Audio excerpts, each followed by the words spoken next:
यह video IPC की धारा 121 से लेकर 160 तक के बारे में है।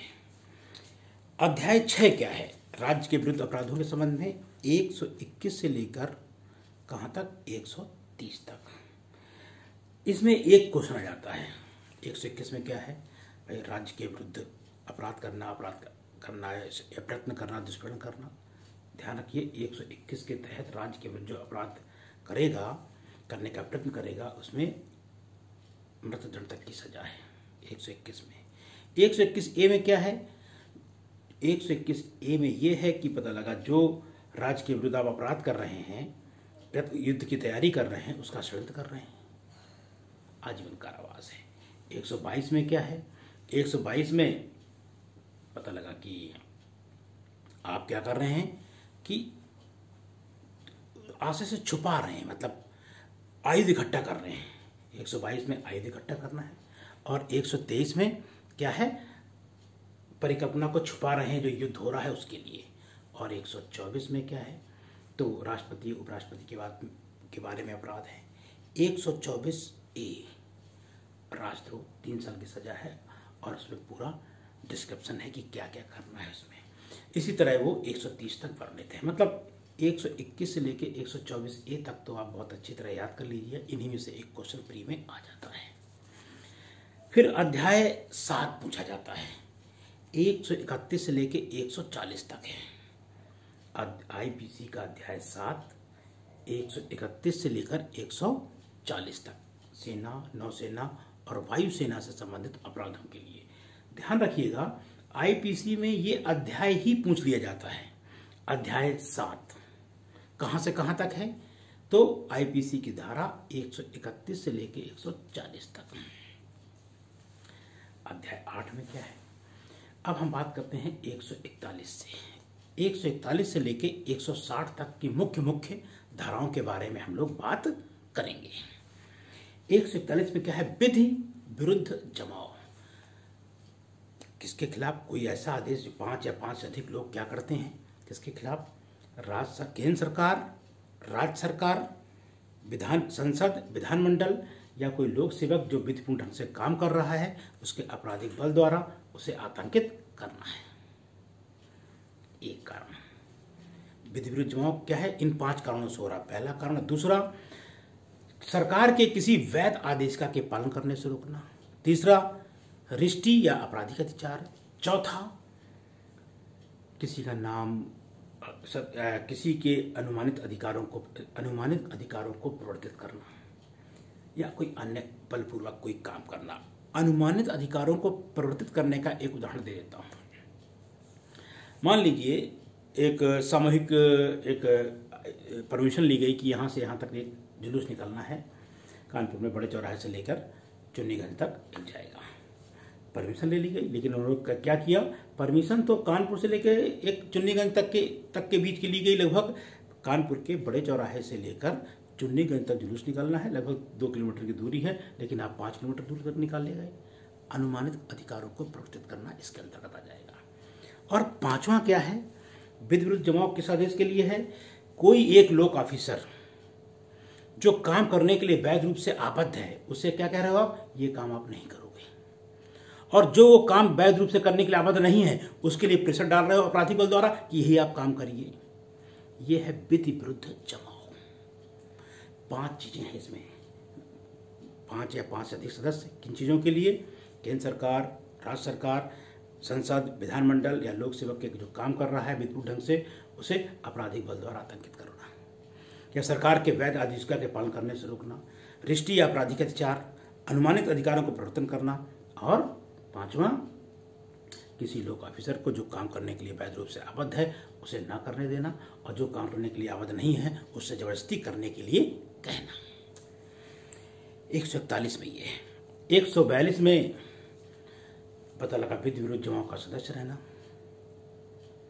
यदि विधि विरुद्ध जमाव का सदस्य है तो सजा मिलेगी कितनी? 43 में 6 महीने। 44 में क्या है? सशस्त्र आयुध के साथ विधि विरुद्ध जमाव का सदस्य होना, सजा 2 साल। 45 में जब विधि विरुद्ध जमाव के सदस्य हैं और सरकार कह रही यहां से आप हट जाओ और नहीं हट रहे हो, तो सजा 2 साल।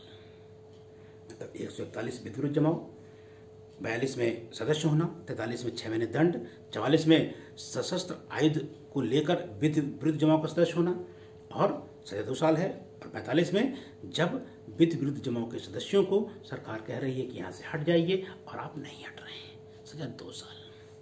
145 हो गया। 46 में बलवा। बलवा में क्या है कि जो 141 के 5 वो थे, उसके लिए तो आप इकट्ठा हुए, मान लीजिए सरकार ने कहा कि सीए लागू हो गया या एनआरसी लागू हो गया, आप खड़े हो गए कि नहीं हमें विरोध कर रहे हैं, ये सरकार कह रही है यहाँ से चले जाइए, ये विधिविरुद्ध जमाव है। लेकिन पता लगा क्या है, 146 आपने बसें तोड़ दी और आग लगाने लगे, ईंटा पत्थर मारने लगे। जहाँ विधिविरुद्ध जमाव में बल का प्रयोग हो जाता है वो बलवा कहलाता है। 146 में बलवा, 47 में दंड 2 साल, 48 में सशस्त्र आयुध लेके आप बलवा कर रहे हो, सजा 3 साल। 149 में विधिविरुद्ध जमाव के सदस्य को, जो सदस्य हैं उनके सामान्य आशय को अग्रसर करने में अपराध करना। 150 में क्या है कि 150 में पता लगा भाड़े के सैनिक 500 रुपए में पत्थर कश्मीरी बाज लेके आएंगे यहाँ, यदि कोई लेके आता है तो उसके लिए प्रावधान है। 151 में क्या है, अच्छा सजा इसमें भी 6 महीने है, ध्यान रखिए। 150 में भी 151 में क्या है, आप शांति भंग कर रहे हैं 5 से अधिक लोग। 151 की शांति भंग 5 या 5 से अधिक लोगों के लिए है।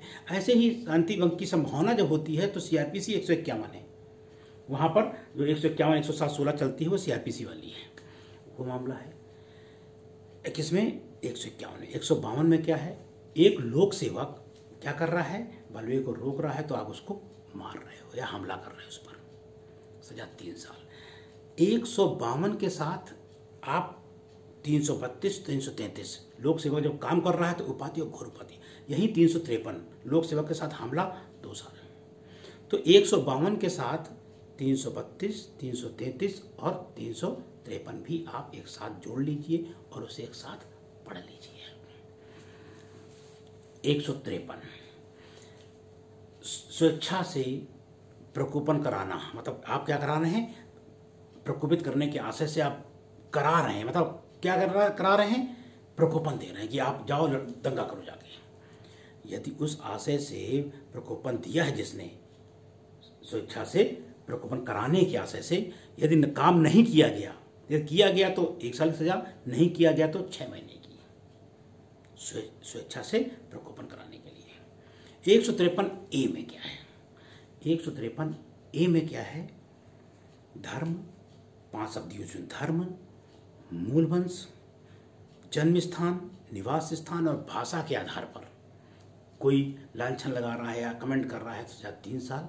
लेकिन यही चीज धार्मिक को लेकर है, पूजा पद्धति को लेकर है, तो भी सजा 5 साल हो जाएगी। 153 ए में 5 चीज वर्णित है, उसको जरूर ध्यान रखिएगा। धर्म, मूल वंश, जन्म स्थान, निवास स्थान और भाषा को लेकर आप भेदभाव फैला रहे हैं, सजा 3 साल।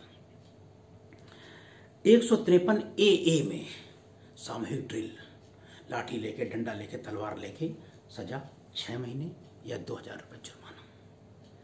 153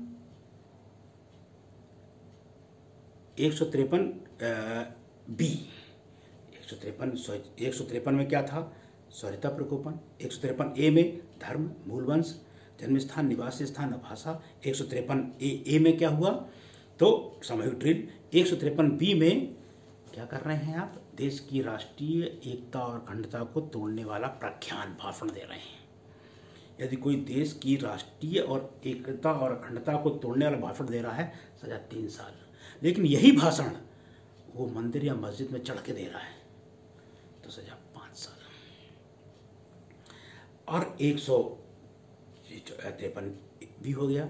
154 में क्या है, 154, 155, 156, अब किसी के स्थान पे, किसी भी घर पे, ये सब चीज़ें हैं। इसे आप प्री के हिसाब से देख सकते हैं कि जिसके घर में हो रहा है, दिया जा रहा है, क्या कर रहे जा रहे हैं, बलवा किसी घर यूज़ हो रहा है या उसके फायदे के लिए, इस तरह की धाराएं हैं। फिर आते हैं 159 में दंगा। ध्यान रखिए, दंगा कम से कम कितने आदमी होने चाहिए? 2 आदमी हो, सार्वजनिक स्थान पर हो और लड़ाई मारपीट हुई हो। मतलब केवल गाली गलौज से काम नहीं चलेगा। 2 आदमी सड़क पर, एक इस तरफ खड़ा, एक उस तरफ, एक दूसरे को गाली दे रहे हैं और बहुत सारी भीड़ इकट्ठी हो गई है और बाद में दोनों पकड़ लिए जाते हैं, तो ये दंगे का अपराध नहीं होगा। क्यों? मारपीट नहीं हुई। कंडीशन क्या है दंगे की?